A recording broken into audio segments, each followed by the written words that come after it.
Boa noite. Todos me ouvem? Acho que dá para ter um pouquinho mais de volume. Vocês estão animados, né? Hoje nós vamos estudar sobre uma aliança, né? Uma promessa que Deus fez para Abraão. Vamos ver como que isso chega até nós, tá certo? A promessa da terra, lá em Gênesis 15. Então nós temos, você sabe, a gente tem estudado essa série de mensagens ali no livro de Gênesis. E depois de nós passarmos pela criação do homem, a queda do homem no capítulo 3, a gente viu uma série de histórias dessa ação de Deus no seu propósito de restaurar o homem, ou de redimir o homem da sua condição de pecador. Deus fez isso na preservação, primeiro da linhagem de Sete, depois ele faz a mesma coisa na vida de Noé, na vida de Sem, o filho de Noé, e agora nós chegamos na família de Abrão. E por isso já há algumas semanas nós temos estudado especificamente a vida de Abrão, né? Esse homem que Deus escolheu para iniciar a nação de Israel, para ser bênção para outras nações, para ser o pai da fé. Então na semana passada nós aprendemos exatamente sobre essa história de fé. Na história de Abraão, ele recebeu grandes promessas de Deus. E é verdade que ele teve questionamentos razoáveis diante das circunstâncias que ele se encontrava, mas no final ele demonstrou uma confiança absoluta em Deus.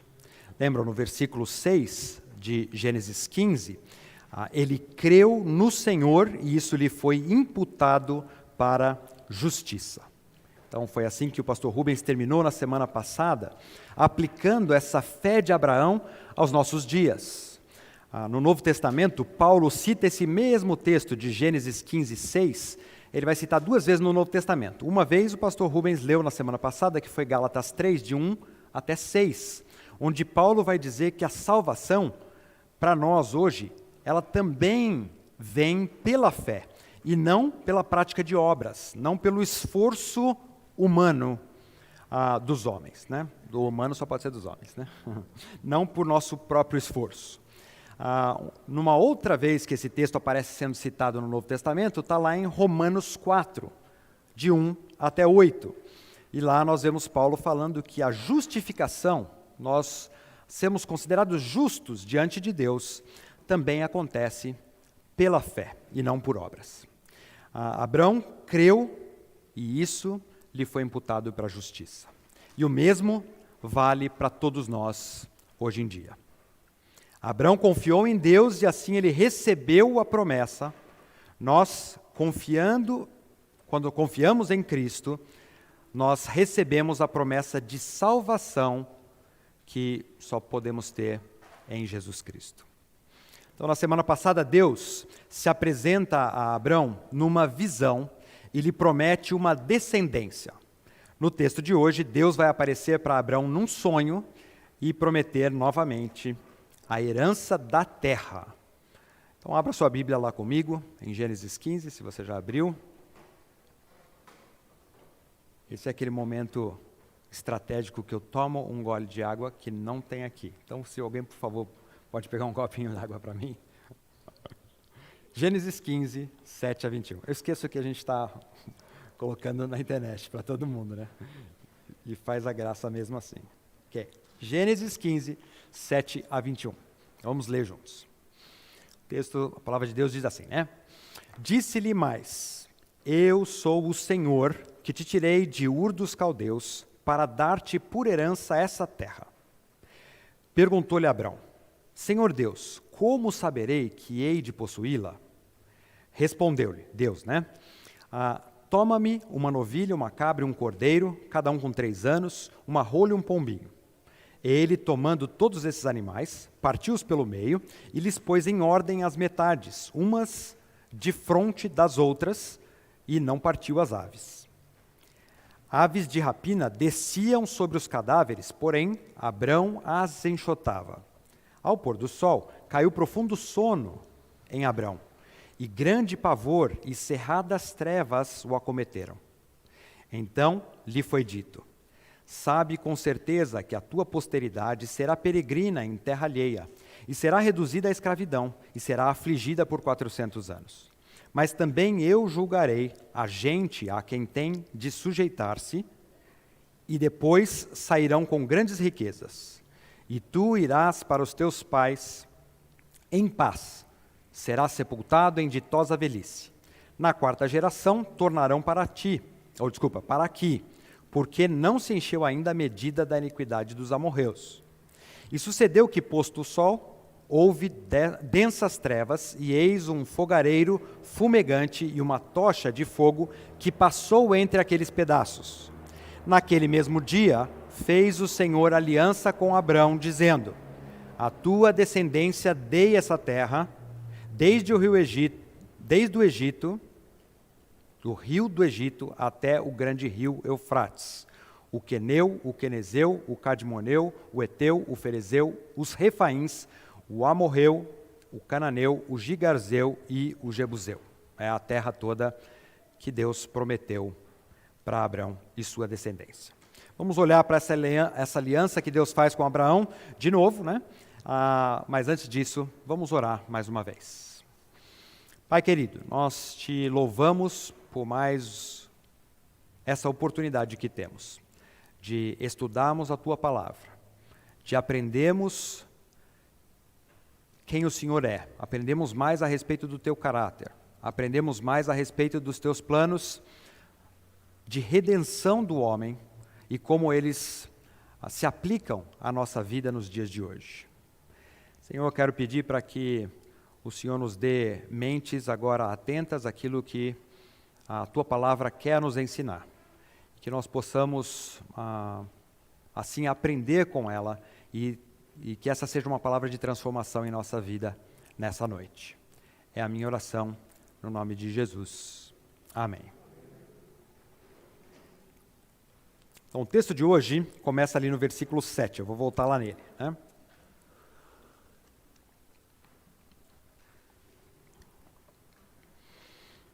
E o versículo 7 começa com essa confirmação da promessa. Essa promessa que Deus já tinha feito para Abrão, mas aqui ele vai reafirmá-la, não é? Ele diz assim no verso 7, eu sou o Senhor que te tirei de Ur dos caldeus para dar-te por herança essa terra. Então, se a gente perceber aqui, esse pronunciamento de Deus para com Abraão, começa mais ou menos como começa um contrato, né? Você já viu um contrato quando ele começa apresentando as partes, né, dentro daquele contrato? Nem me lembro a frase inicial, mas aí geralmente vem assim, né?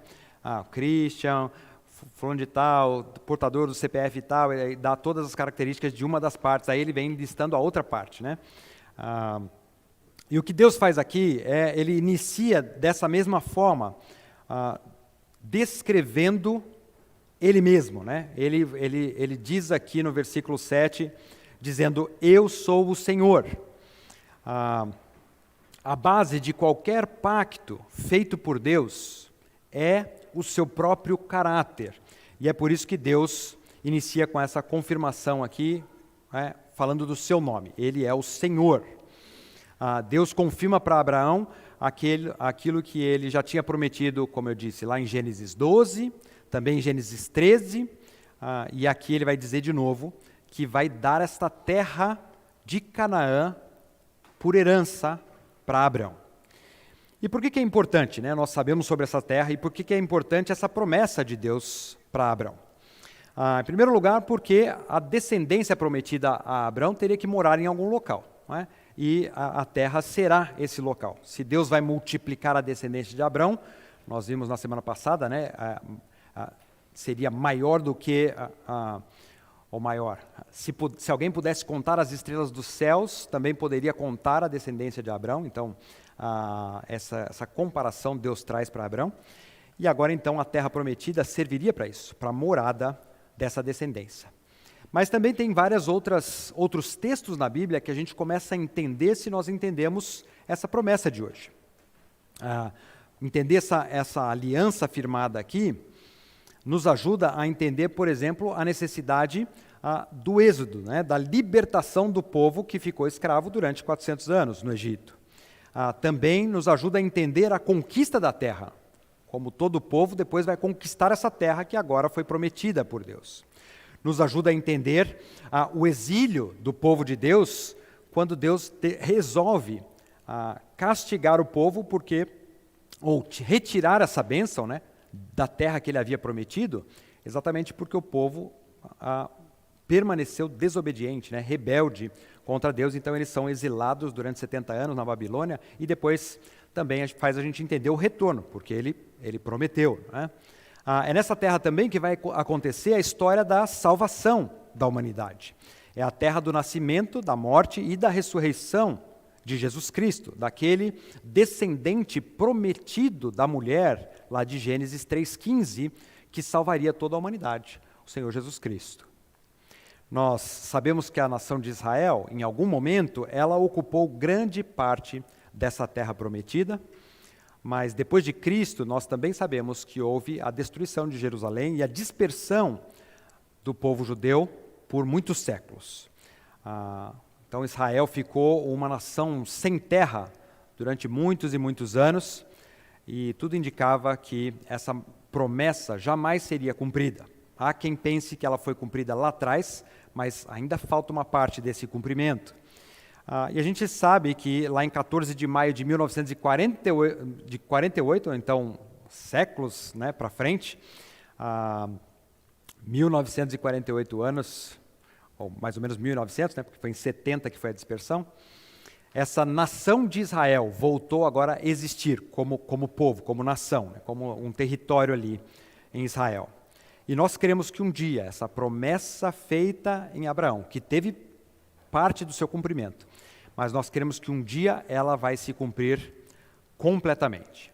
E nós cremos nisso porque a promessa foi firmada no caráter de Deus, o Senhor que tirou Abraão da terra de Ur. Ele é que é esse que dá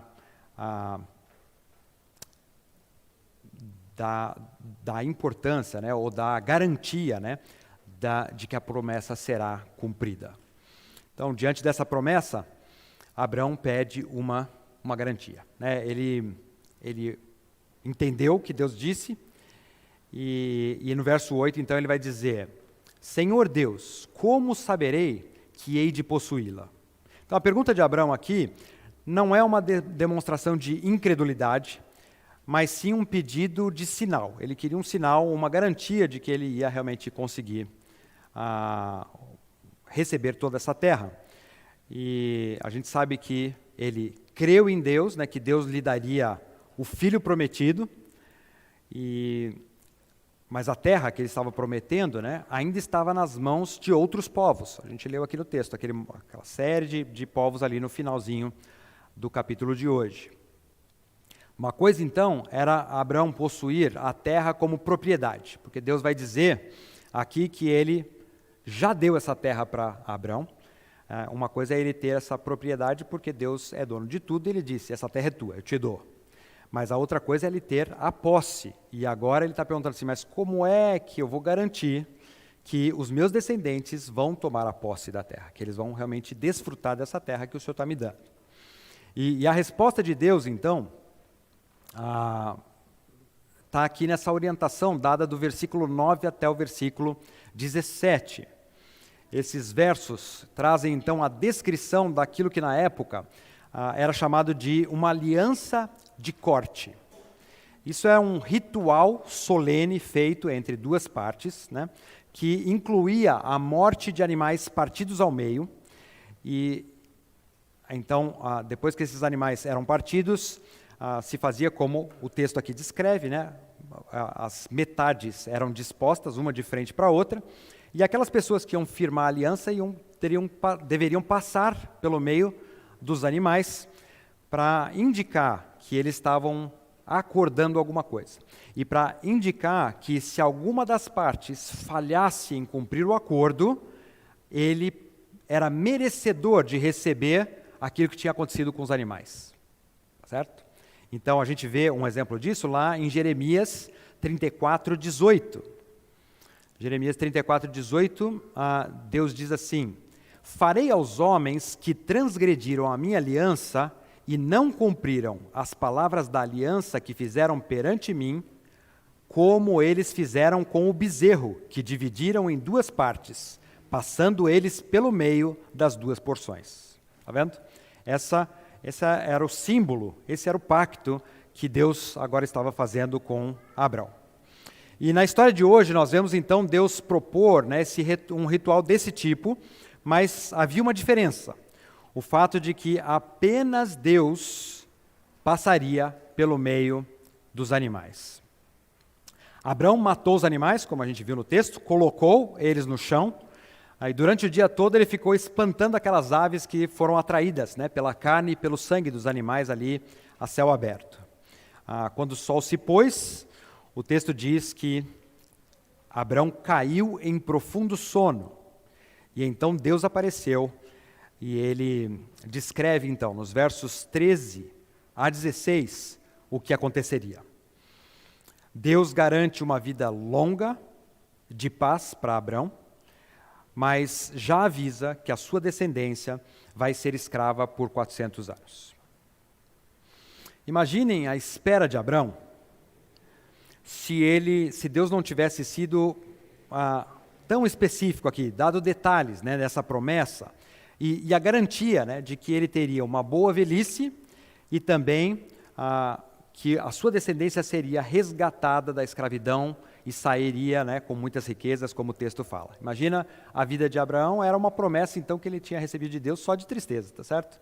Já sei que vou ser escravo, já sei que não vou possuir terra nenhuma agora, que isso aqui é para daqui 400 anos, então seria, na verdade, uma promessa, não de esperança, mas de uma certeza de desgraça, né, vamos dizer assim.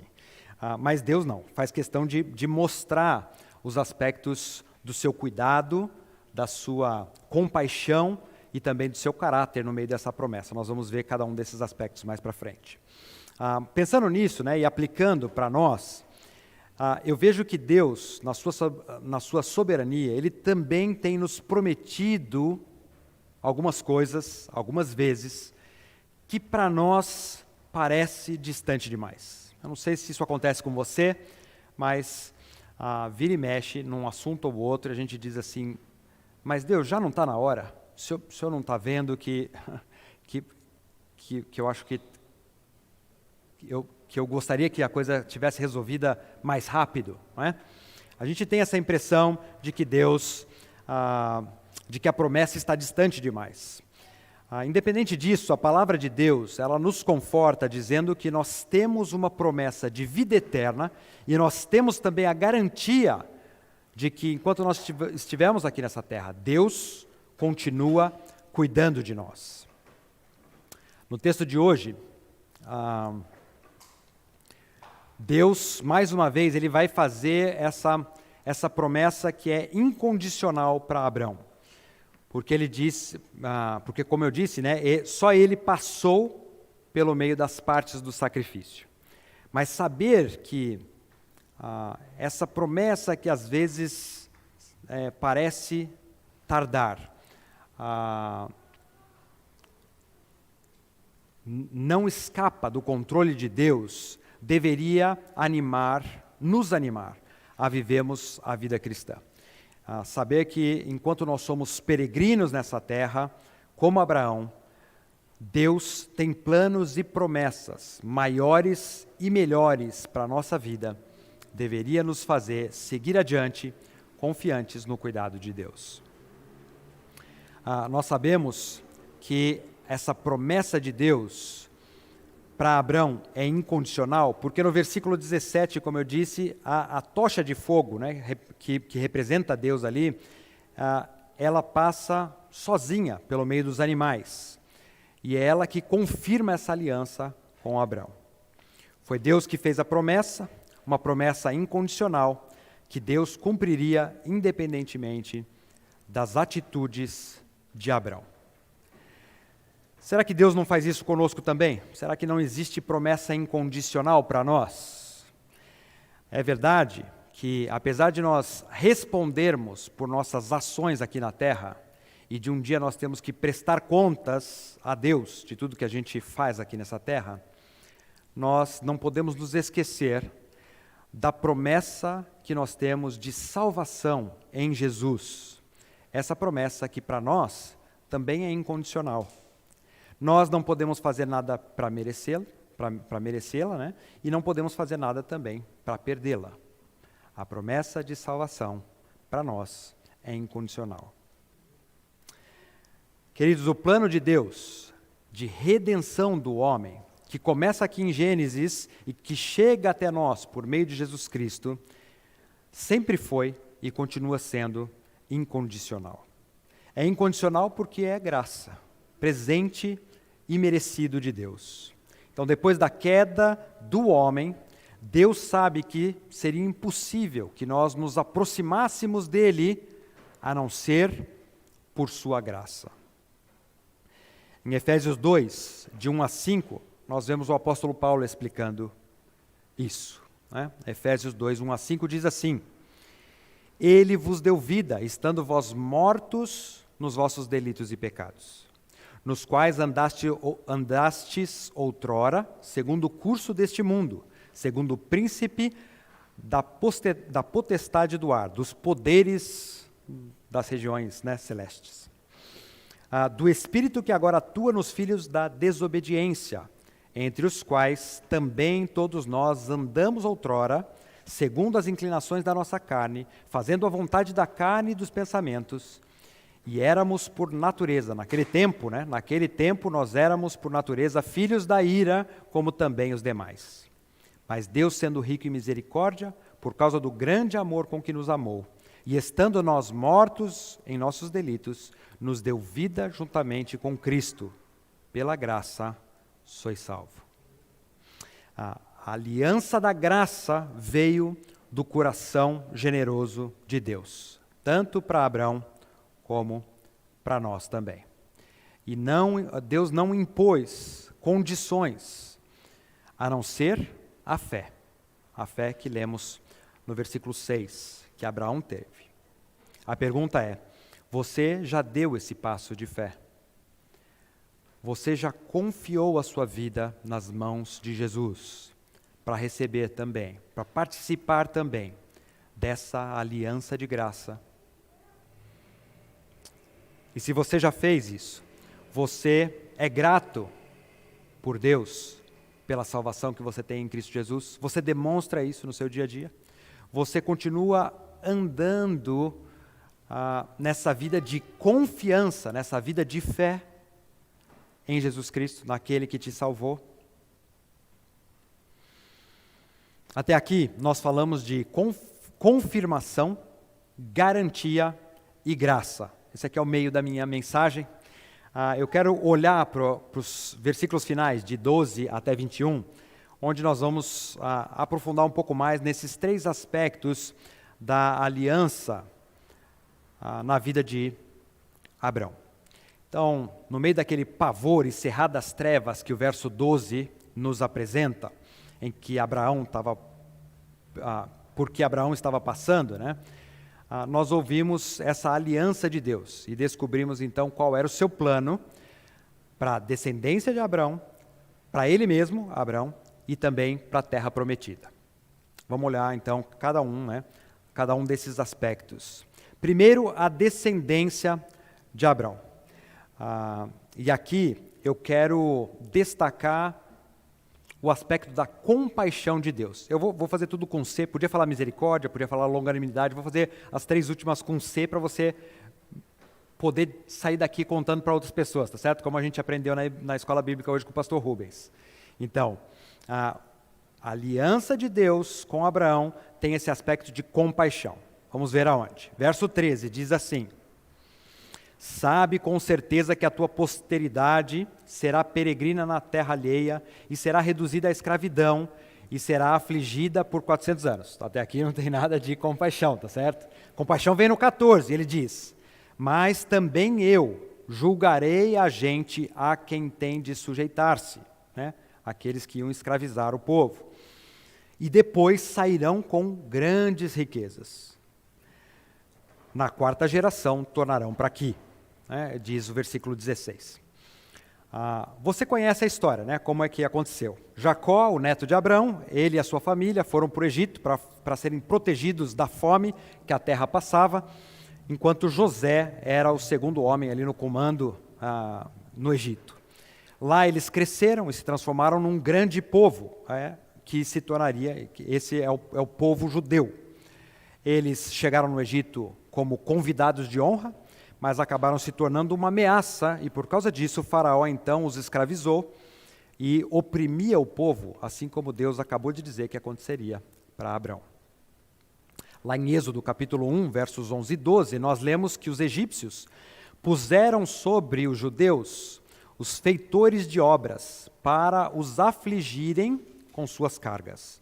E os israelitas edificaram a Faraó as cidades celeiros, Pitom e Ramsés. Mas, quanto mais os afligiam, tanto mais se multiplicavam e tanto mais se espalhavam, de maneira que se inquietavam os egípcios, por causa dos filhos de Israel. O que nós estamos vendo aqui? Estamos vendo Deus mantendo a sua aliança e que, apesar dos esforços de Faraó contra o povo de Deus, contra o povo judeu, ainda assim o povo prevalecia, porque Deus havia prometido. Talvez aquele fogareiro fumegante que aparece no versículo 17 seja o símbolo, ou fosse o símbolo do sofrimento do povo de Deus ali no Egito. Algo que nos mostra essa possibilidade está ali no texto de Deuteronômio 4:20, que diz assim: mas o Senhor vos tomou e vos tirou da fornalha de ferro do Egito, para que lhe sejais povo de herança, como hoje se vê. Então a crueldade de Faraó não foi capaz de exterminar o povo judeu, porque Deus tinha planos traçados para eles e tinha uma promessa a cumprir. Deus julgou o Egito com 10 pragas e ele disse que faria isso no versículo 14, que nós acabamos de ler. Então ele permitiu que Moisés liderasse o povo para fora do Egito, numa saída vitoriosa, fora daquela terra, com muitas riquezas, mais uma vez, exatamente como ele tinha prometido.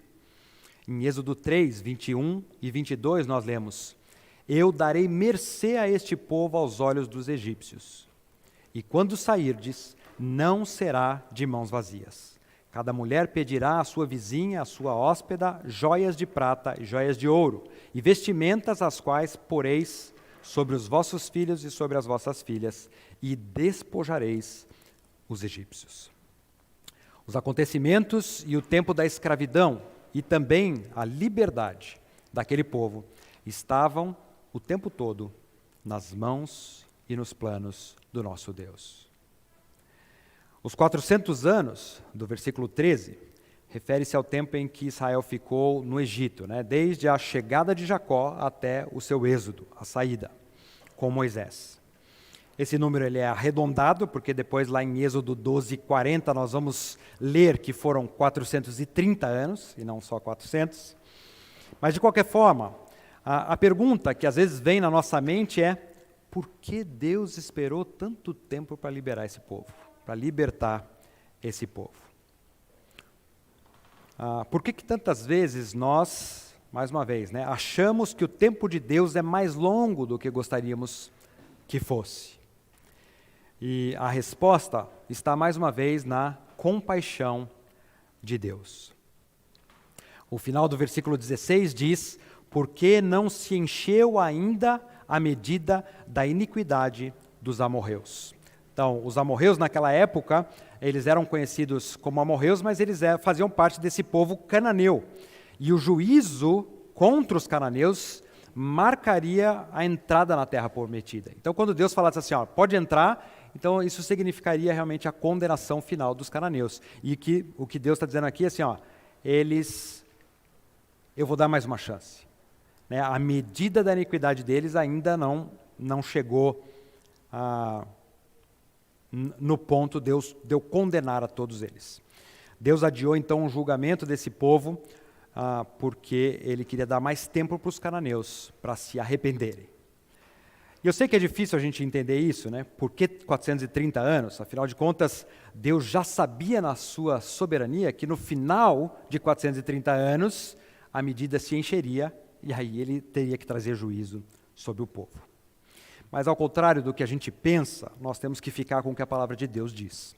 E a palavra de Deus, em 2 Pedro 3,8, diz que não foi tempo demais. Pelo contrário, foi o plano longânimo de Deus.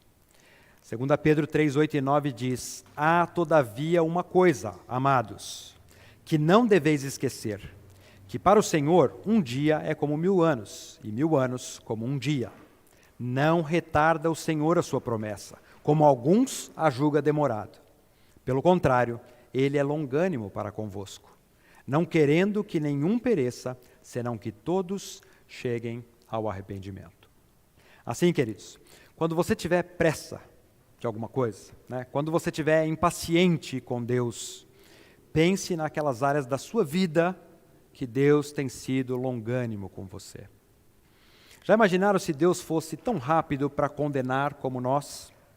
Se Ele fosse tão rápido para exigir um comportamento aceitável aos seus próprios olhos, de forma imediata? Ah, queridos, nenhum de nós restaria. Nenhum de nós sobreviveria. Deus esperou séculos para os cananeus se arrependerem da sua perversidade. E então, Ele agiu como tinha prometido, como tinha planejado. Hoje em dia, também Cristo tem sido longânimo para conosco.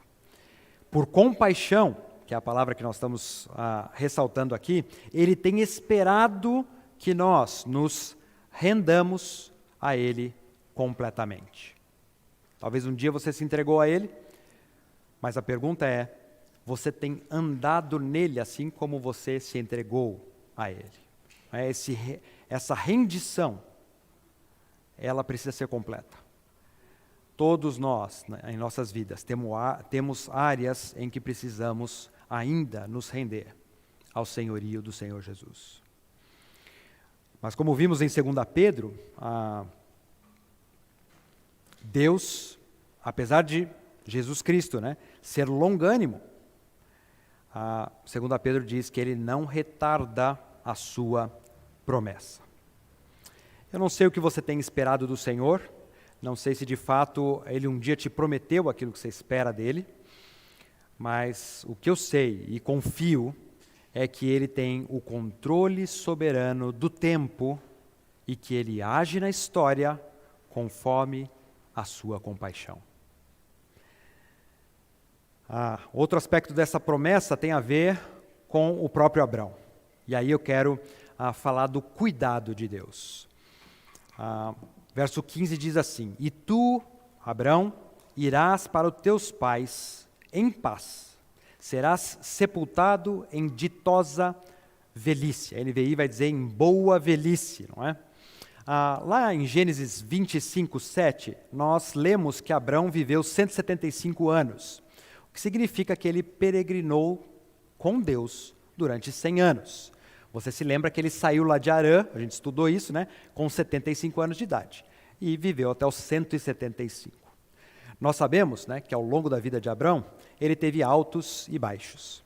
Mas, por fim, nós também sabemos, porque a Bíblia testemunha a respeito disso, que ele realizou a vontade de Deus durante a sua vida e trouxe bênção para o mundo através da sua descendência, porque ele foi o antecedente, né, de Jesus, não é? Através da sua descendência que nasceu Jesus. Então, assim como Deus tinha dito que seria, aconteceu. E essa promessa aqui, no versículo 15, sem dúvida, sustentou Abrão e Sara durante os momentos difíceis das suas vidas. Abrão recebeu a promessa do próprio Deus que viveria até uma boa velhice. E isso o fortaleceu diante da vida. Nós, como povo de Deus, nós também temos grandes promessas. E a gente podia passar, né, o resto da noite, até o resto da semana, falando das promessas de Deus. Mas pensando na nossa vida de peregrinos aqui nessa terra, na nossa vida de altos e baixos, eu gostaria de sugerir, né, para você um lembrete, né, de duas promessas que nós temos na palavra de Deus. Primeiro, lembrar que nós fomos um dia salvos por Cristo Jesus com um propósito. Nós, como peregrinos, fomos salvos com um propósito. Efésios 2,10 diz que somos feituras dele, criados em Cristo Jesus, para boas obras, as quais Deus de antemão preparou para que andássemos nelas.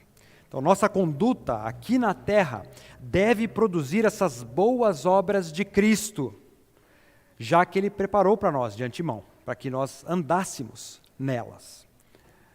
Sendo assim, não importa o quão parece para nós difícil obedecer a Deus, fazer aquilo que Deus espera, nós sabemos que Cristo foi à frente. Cristo, de antemão, preparou esses passos que devemos dar aqui nessa terra.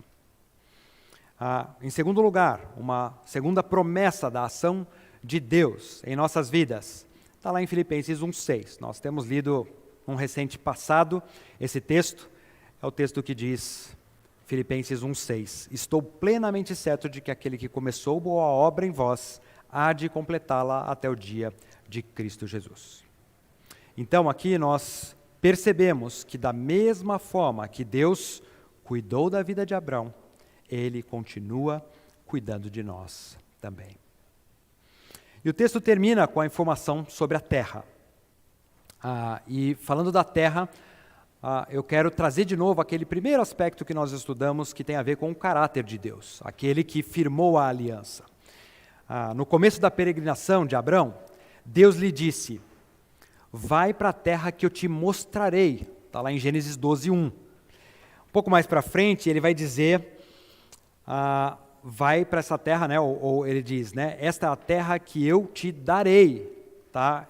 Em Gênesis 13, versos 15 e 17, o texto diz assim, né, porque toda essa terra que vês, eu te darei, a ti e a tua descendência para sempre. Levanta-te, percorre essa terra no seu comprimento e na sua largura, porque eu te darei. No texto de hoje, Deus vai dizer para Abraão, no versículo 18, a tua descendência dei essa terra. O verbo aqui já está sendo usado no passado. Então, a aliança firmada no texto de hoje declara que aquela questão estava resolvida do ponto de vista de Deus e no acordo que ele fazia com Abraão. A terra agora era por direito dada a Abraão, para ele e para os seus descendentes pela linhagem de Isaque. Nós sabemos que após a escravidão no Egito, o povo ali de Israel,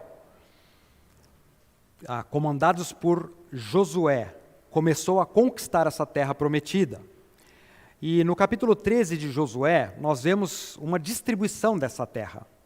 Baseado na promessa de Deus, eles pegaram todo aquele espaço ali, muita coisa já havia sido conquistada, e agora Josué vai terminar de distribuir a terra. Olha, esse pedaço é seu, esse pedaço para cada uma das 12 tribos. Mas o texto ali ainda diz que tem muita terra que precisava ser conquistada ainda. Josué 13:1 diz assim, era Josué, porém, já idoso, entrado em dias, e disse-lhe o Senhor, já estás velho, entrado em dias, e ainda muitíssima terra ficou para se possuir. Então, anos se passaram, e em grande parte essa promessa foi cumprida na época de Davi, depois Salomão, né? Salomão estendeu ainda mais que o reino de Davi, quando eles governaram essa grande região. A gente pode ver isso em 1 Reis 4:21. Lá a gente lê assim, dominava Salomão sobre todos os reinos, desde o Eufrates até a terra dos filisteus e até a fronteira do Egito, os quais pagavam tributo e serviam a Salomão todos os dias da sua vida. Os reis simplesmente reconheciam o poder e o domínio de Salomão naquela época e se submetiam a ele e lhe pagavam impostos, né? Pagavam impostos para Israel. Mas ainda com toda aquela conquista, com toda aquela submissão a Israel, Israel nunca chegou a ocupar toda a terra prometida. Nós sabemos disso porque depois dessa época de Salomão, a gente ainda vê alguns profetas falando desse momento em que Israel herdaria toda a terra e que eles viveriam, né, eternamente sob o reinado de um príncipe. Onde que está isso? Eu vou citar um texto, só tem vários, né, profetas que falaram isso, mas Ezequiel 37, 25. Meu computador apagou.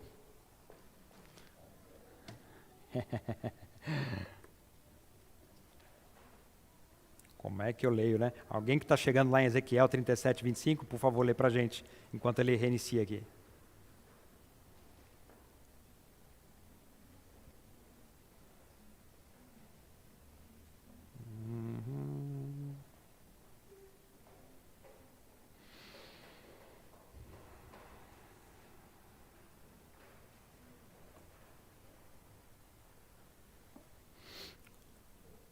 Alguém?